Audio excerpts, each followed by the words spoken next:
Good morning to all of you. I hope you are refreshed. Yeah, I can't hear the sound. Yeah, thank you. So,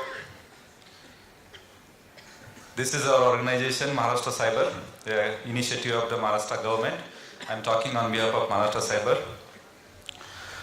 We are in the age of information technology. The information technology has driven the world to a different platform where we were talking, we can be heard, seen by all over. So it's a different thing. So I'm going to talk you about what this information age is, what this cyberspace is, and how this crime particularly has expanded in this domain, and what are the legal boundaries. I hope that I have not made it too much technical. I have tried to keep it as general as it is, so that a general audience, any teacher, any common man can understand. I first thank you Google, because I have used most of the images from Google. So this is not from Google. So this is my introduction. So first let us understand what the cyberspace is. Cyberspace is nothing but it's physical plus network plus information plus persona plus social, and this is the 6 different layers forms a cyberspace. We are here in this real world. Then the network connects the real world and forms the information. It's kind of a environment. Then there is a persona. Persona is your digital identity. Your digital identity is your persona that is interacting in the virtual world. It's not actually you. Then the people. The actual peoples represented by the persona and the social. Social is the actual virtual world interconnected by the virtual entities or personas. This is the cyberspace. It's very simple that all these 6 entities means a cyberspace. So people, persona and social. This is the virtual world where most of the crimes are happening apart from the real world. So in this domain, you are not represented as you are represented by your persona, your digital identity. And gateway to that is your password, your biometric, or maybe alphanumeric, whatever it is. That is your access point. So we'll talk how these crimes are happening in this virtual space or the digital space. Cyber crimes, first we have to understand what the cyber crimes are. Cyber crimes are nothing but very simple. It's a crime. In crime there are 3 components: people, technology, and money or the motive. Motive is there, people is there, technology is there. Now, in traditional crime, if you want to commit a crime, you use any kind of tool. Here, you are using a tool called computer. The computer may be any kind of device. A mobile device, maybe a desktop PC, or maybe a tab, or maybe a big server, any kind of machine or devices connected. Even you can use IoT or any machines. So that is a tool as a weapon. When you use your computer, your PC as a weapon to commit a crime, is the first part. Second, you use it for facilitation of the crime. Not directly to commit a crime, but to facilitate to commit a crime. That is also called a cyber crime. And third one, as a target. If you are the victim, then your computer is the victim, then okay, that is also a cyber crime. So it's a simple. When computer is a weapon, if it is a target, or if it is used for facilitation, simple, this is a cyber crime. So we'll go ahead. Who are the threat agents? First we have to understand, I will tell you one simple Chinese proverb, that Sun Tzu was a great war thinker in 600 BC. He had written a book, Art of War. In that book he has written, those who know their enemy, those who don't know their enemy, their chances of winning war are 50%. Those who don't know their self and their enemy, the chances of their winning are 0%. But those who know their enemy and know themselves, the chances of winning the war are 100%. First, we want to know who are our enemies, who are the persons, who are the agents. I will talk less about the threat vectors because they are very technical, but I will talk about the threat agents. These are the threat agents. First is a hacker groups. It's a when anonymous, you might have, like that there are too many groups. Their motives, their objectives are different. But these are some of the groups. There are script kiddies. Your kid may be trying to actually clear his hand, how good he is. They are script kiddies. Their object is not to damage you or commit a crime, but to maybe, to just understand, to learn something. These are the script kiddies. In turn, they turn into criminals when they understand that, oh, I can get too much money here. Then individual hackers and criminals, there are, now you might be knowing, there are some companies who are running crime as a service, hacking as a service. So how you get, cloud platform, where you get a cloud hosting as a service. You can get a platform as a service. You can get an infrastructure as a service. Now the people are running a business, crime as a service. You tell me which network to be hacked, which network to be DDoSed. I go to a company, call that, oh, see this BSNL has to be DDoSed. Okay, you give the money and the BSNL is DDoSed. This is the thing. Then the organized criminal gangs. There are organized criminal gangs. Basically, their motive is commit a crime for economic or maybe other benefits. This is the most notorious group. Here, most of the drug cartels in dark web, then the women trafficking networks, and the rest of the other crimes that happen in this organized criminal gangs. Then there are the big players, nation states. Now, most of the operations, once they are carried out, you come to know that, oh, this operation has been carried out by NSA, this operation has been carried out by CIA, this was the state operation. Now, later on you come to know. But their capacity as compared to a threat agent is humongous. They are large players. They can do anything because they have the state support. And they have some entities which are called state-sponsored entities. These are the real players who can destroy your critical infrastructure. In this, I will give a short example how these nation-state players actually play the cyber war. You might be knowing Stuxnet. Stuxnet is a small worm created by USA and Israel. The story is like this. Iran wanted to develop the nuclear technology, nuclear warhead. But the enrichment process of uranium-233 to 238 is to be carried out using centrifuges. Now this centrifuge technology and uranium enrichment technology is not available elsewhere. It is withheld with some of the P5 countries. Pakistan was having this P2 kind of centrifuges. This P2 kind of centrifuges, Q Khan network. They sold, as the gangsters sold the secrets, they sold the secrets to some of the countries. They sold some of the secrets to the Iran. Then Iran wanted to have the nuclear enrichment facility at Natanz. Now, how to stop that? There were two ways, because that facility was down, under bunker. Either you go by plane and bomb it, or either go and do the operation with the army. But the US and Israel selected the third way, which is the most simple and the most surgical, where they wanted to hit, there only they hit. They created a 6-layer worm. The payload was the 6th. All these 5th layers. First layer was to just target whether the geolocation where they wanted is right or wrong, whether the OS they wanted is right or wrong, whether the programmable logical control they wanted of Siemens is there or not. And lastly, they downloaded the payload. And every generator have a programmable logical control, which controls the speed. The speed of the centrifuges is also controlled by the programming logical control.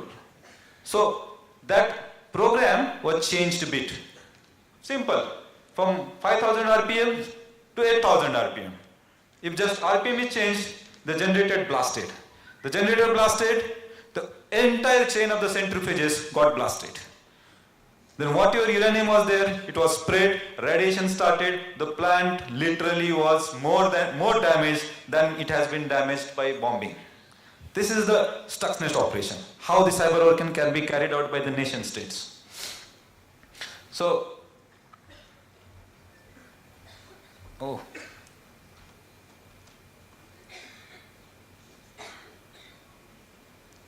I saw my entire presentation, sorry. So, last one is terrorist organization. You might be knowing the ISIS. ISIS is the best propagator on social media. So, they also carry out most of the operations on cyberspace. These are the threat agents, just to introduce you. Now we'll go to the legal framework, where my topic is what are the legal boundaries. We are considering our domain area, particularly India, where we have 3 legal frameworks. One is IT Act, another is the Special Act, and the Indian Penal Code. Most of the crimes are defined in Indian Penal Code. But now emerging crimes, with the information technology, there are different crimes are emerging. So that are being covered by the IT Act. And there are some special acts, like MPDA, then we have Depositors Act. There are different acts. So control the MLM markets or online frauds. We have different special acts. This is the boundary. Next is, we'll now go in detail. Particularly, Rushikesh told me that here the teachers are the main audience. So I have shaped my presentation considering the teacher as audience. So particularly, these are the crimes, you read it.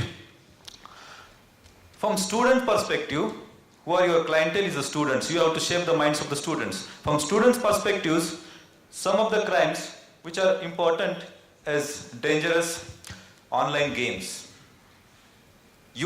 Or any other child is very much interested in playing games. That is the way he is conditioned.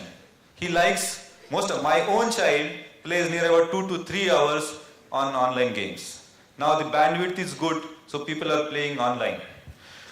The Blue Whale, one of the such a kind of game, had played, was being played by many children, and there were some incidences still to be verified, but it created hawk.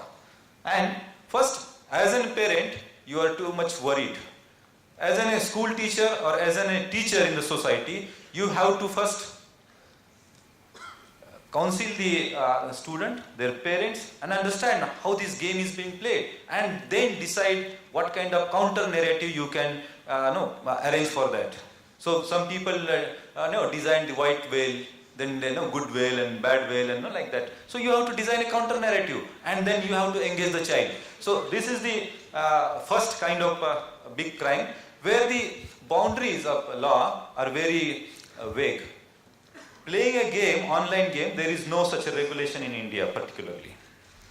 But once the child is harmed, or maybe he harms someone else, then only law come into picture. Otherwise, there is no regulator which regulates that, okay, this game should be played, this game should not be played. So these are the some nitty-gritties in the law, particularly in online gaming. Second is online abuse of children. You might not be knowing, but how your child gets abused. You give WhatsApp and the mobile phones to them. They use for different apps. Now most of the schools are coming with their own apps. Most of their learning modules are on the mobile and the tablet. They ask you to play the mathematical games, and most of the learning management systems of the schools are on such a kind of platforms. But apart from that, once you give the tab and the internet connection to the child, what actually he sees, you don't have any kind of control. So the pedophiles, absence emails, pornographic content, and social media hacks. These are the 4 kind of things which are actually most potent for a child to be grabbed. Because the content on the social media is such that it attracts the child's intention, or maybe his desire to connect with that word. And second thing, as a parent, as a teacher, you praise him that you don't do this, you don't do this. And here, there is no one to tell that you don't do this, you can do anything. And that freedom actually forces that child to join with the social media. The pornographic content have very adverse effect and also a positive effect. Some take it as a positively, some take it negatively. Most of the times, the adolescent students, they get diverted, deviated from the mainstream due to this pornographic and pedophile content.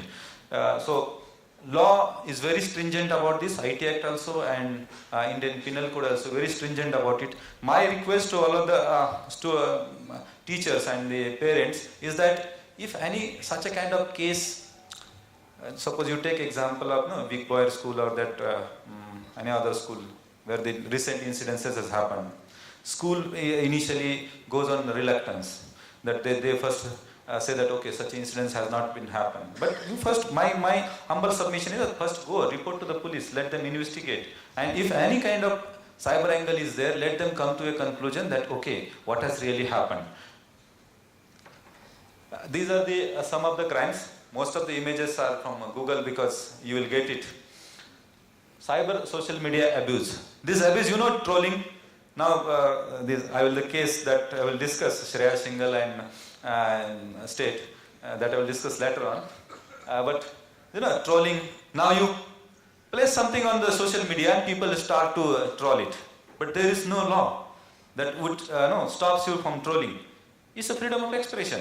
But there is a thin line between what is a freedom of expression and what is a defamation. What is a freedom of expression and how you harm the emotions of the others and how you commit the crime. No, there is a thin line. And that thin line has to be maintained on social media. And most of the time, we got a freedom, we start to abuse it. And most of the people start to abuse it. Another is defamation. Defamation is very rampant.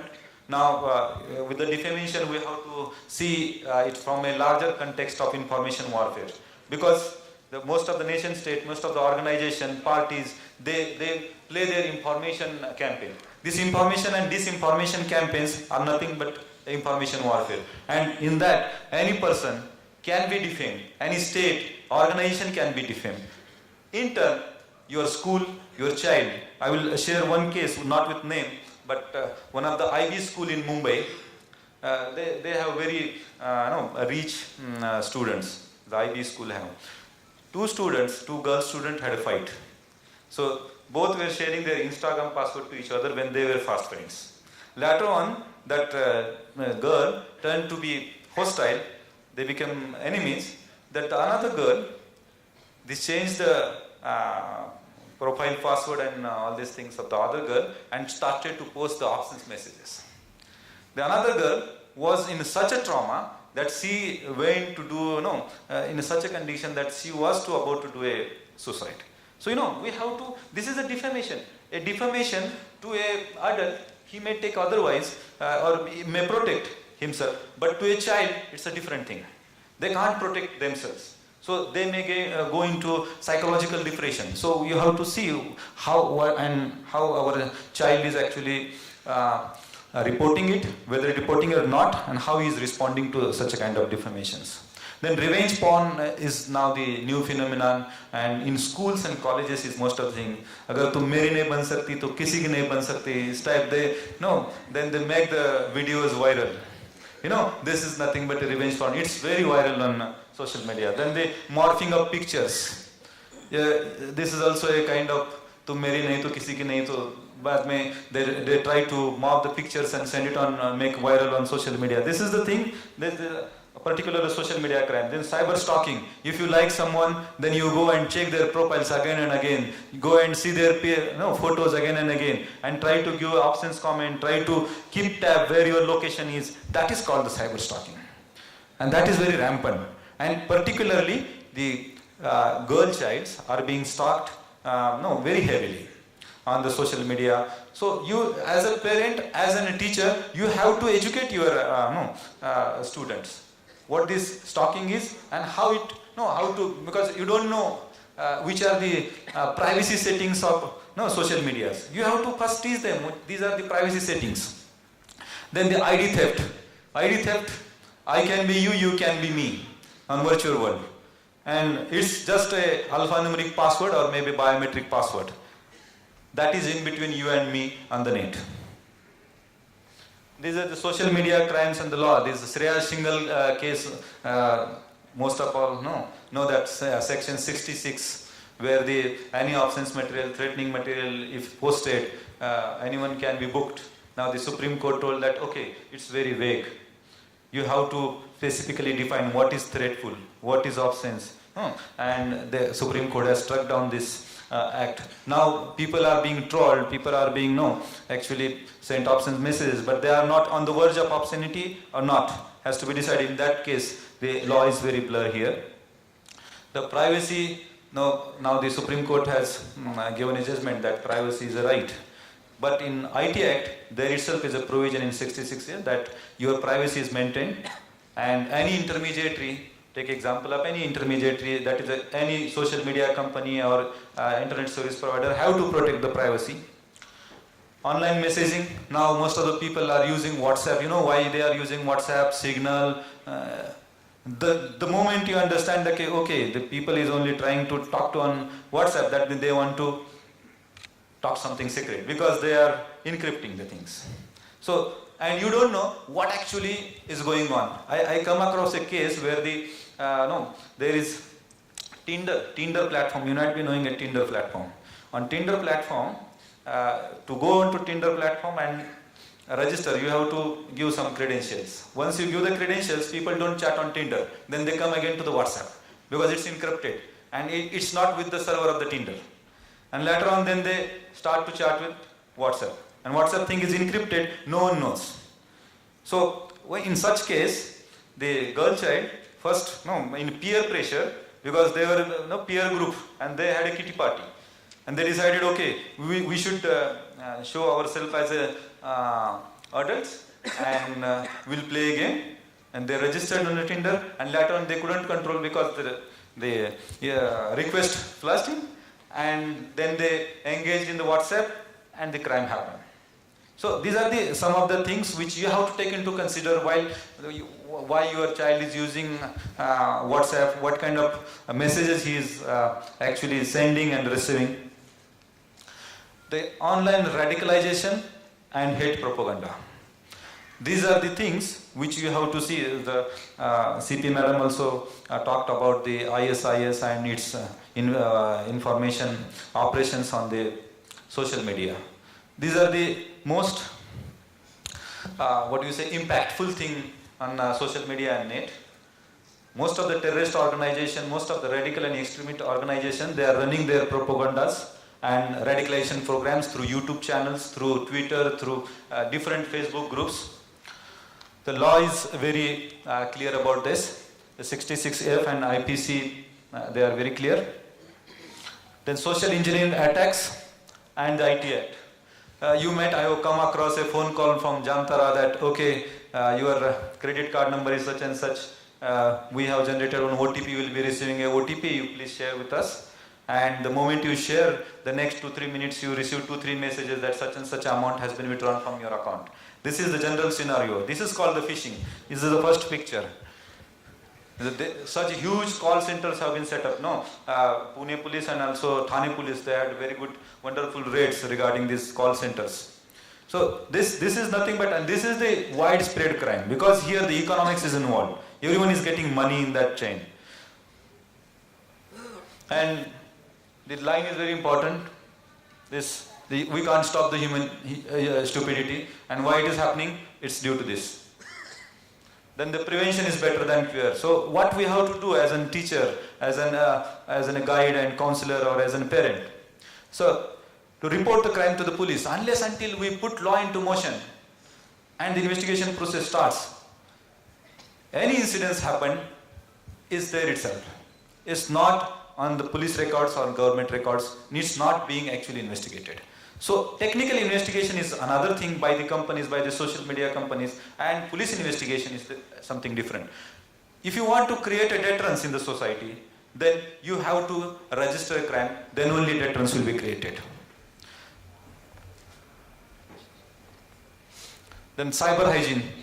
This is the most important thing that every parent have to imbibe in their children's. This is a hygiene. When you go to the society, how you dress and talk to people, the same way when you are on the social media, on net, you have to follow the hygiene.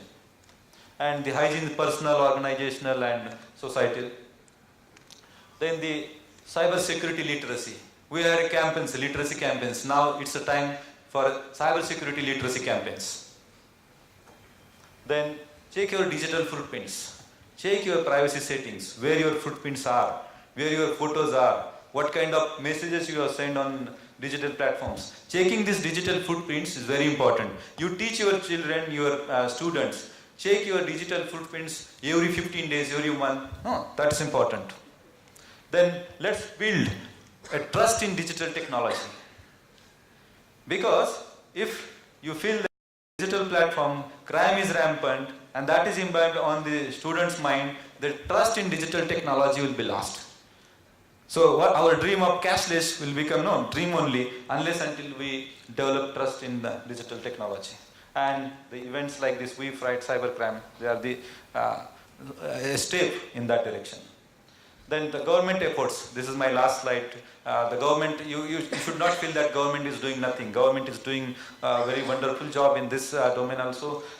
We have established 47 cyber labs. That means each district in Maharashtra have a cyber lab with a state-of-art hardware, software, and we have also notified 43 police stations to increase the access to the justice, access to registration for cyber crimes, special cybercrime police stations with a dedicated manpower. Then the Maharashtra CERT, we are establishing CERT, which will be a computer emergency response team, which will the thing which will help you. And the last one is a cybersecurity project. So for police to track such a kind of online crimes, we are coming with a predictive policing model in this cybersecurity project. The last one is government effort is cybercrime awareness campaigns, like Pune Police is carrying out, all over Maharashtra, all police departments they are carrying out, the capacity building and collaboration with industry, society and most of the NGOs. And lastly, I would like to thank all the partners. The Pune Police is the main organizer. They have done this wonderful job. I would like to thank from Maharashtra Cyber that they are carrying out such a wonderful event. Then the Career Center, the Sharda, the Bharat Forge, the Unique Academy, Google, CDAC, PSNL and Akash. Thank you very much. Thank you.